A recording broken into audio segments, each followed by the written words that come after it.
At first, the focus was to protect this low-lying field from the rising waters, but with the new projection of 3 or 4 more feet, the water could travel up this berm and be at their back door. Obviously, we moved out here and we knew that this could happen as far as water down below here, but we didn't think it would ever get up towards the house because the house is quite high here. We're still filling sandbags in case we still need them, but we're moving past the sandbag phase. We're actually bringing in truckloads of road material. I've had about 10 truckloads delivered, and that's what we're going to make this dike out of. Steve says they will likely spend much of the holiday weekend preparing for the potential flooding. And while they are understandably concerned, he says at least it's just land. We got flood insurance.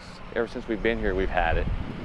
Thank goodness. So if something bad happens, I mean, what's the worst that can happen? I mean, we're going to lose maybe some things, but nothing terrible is going to happen. I don't think we're going to lose any lives, nothing like that. We're just going to be a little bit displaced and uncomfortable. So we're going to prepare like it's going to happen, and hopefully it doesn't, but that's what we're going to do. Samantha Harrelson, MTN News. Thank you, Samantha. Now here's some important safety precautions to remember if you experience flooding on your property. They say make sure to unplug appliances to prevent any electrical shock when the power does come back on. And be sure to turn off the gas, power, and water before you evacuate. Q2's Chief Forecaster Bob McGuire joining us now on set with more details on, really, Bob, how high are the rivers expected to get? We've got some good news for you tonight. We are going to get to rain. That's a lock. It's just the big question is how much rain are we going to get? That's trending down. Take a look at this. Latest computer estimates. This is just fresh off the wire here, folks.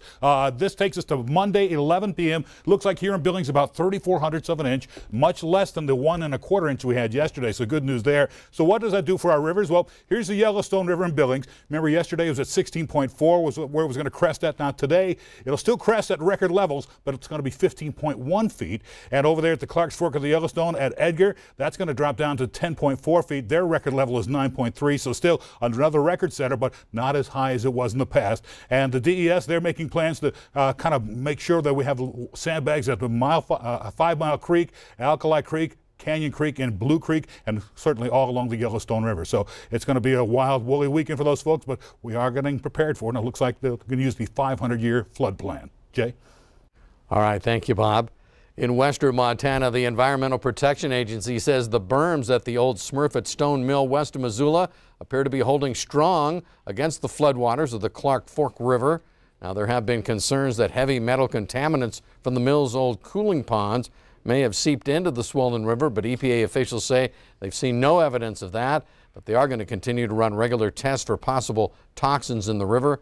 We're told those tests should be back within the week. Well, if your Memorial Day weekend plans involve heading over the Beartooth Pass into Yellowstone Park, you're almost in luck. The Montana side of the scenic highway opened to traffic this morning, but only to the state line of Wyoming. That's about 12 miles south of Red Lodge. The Wyoming side of the pass remains closed. The National Park Service continues to work on the Wyoming side and tell us they expect that section of the road to be open 1 week from today on the 1st of June. Road conditions, as you see, are mostly dry but wet in many areas. There is a potential for rock slides along with snow and ice on the road. For the very latest road conditions, we advise you to check the Montana Department of Transportation website.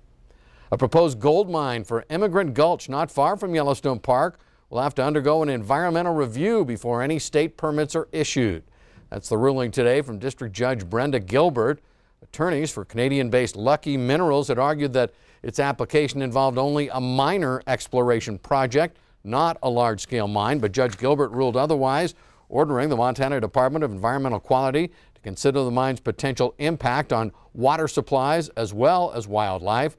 The Greater Yellowstone Coalition and the Park County Environmental Council had sued the state to stop the company's exploration plans. An Indiana science teacher is being hailed as a hero for tackling a student who opened fire in his classroom.